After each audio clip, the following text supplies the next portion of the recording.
Welcome back, history fans, and we are at the site of Fort Miamis, and as you can see from the picture and then the ground, you can make the outline of where the trenches would have been and where the fort would have stood would have been roughly down through here.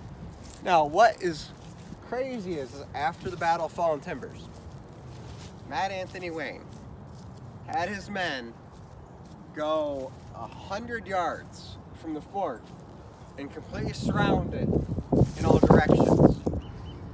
Now, while his men were doing that, he decided to, him and the British commander started to get into it.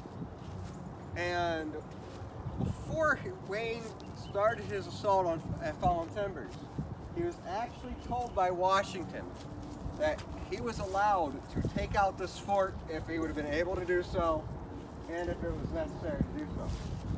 So, Wayne had it in his head, because he realized he couldn't take out the fort. He didn't have the firepower to do so. But the Native Americans started to come right up into the fort, or come up right by the fort. And he wanted to make sure that they knew that the Americans had the ability to beat them and that the British weren't going to help them. He wanted to make sure that they had that point across. So the British wouldn't let them in, and they went running back to their families and things like that. And Wayne proceeded to go around the fort as he wished. But before he had done that, the British commander was like, dude, what the heck? Like, he could tell that with Wayne's army surrounding the fort, that it's just not it's a dicey situation. Like, who wants to do that? And Wayne answered back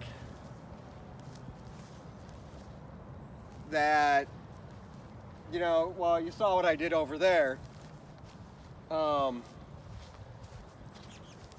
You know, it's a good thing you didn't take them in, basically.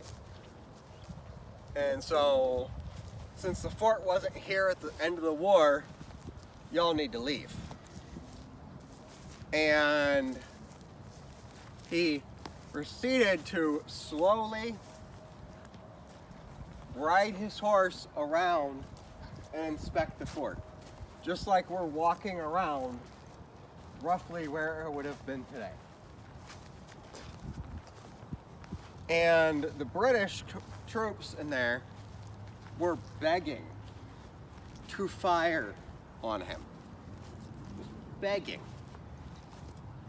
And the British commander said that, well, I'm not allowed to do that. And so he wouldn't let them do that. But that's it. Like, that's just a crazy freaking moment to think that right here could have very easily been the start of a second war with Great Britain, which would have been about 20 years earlier compared to the War of 1812.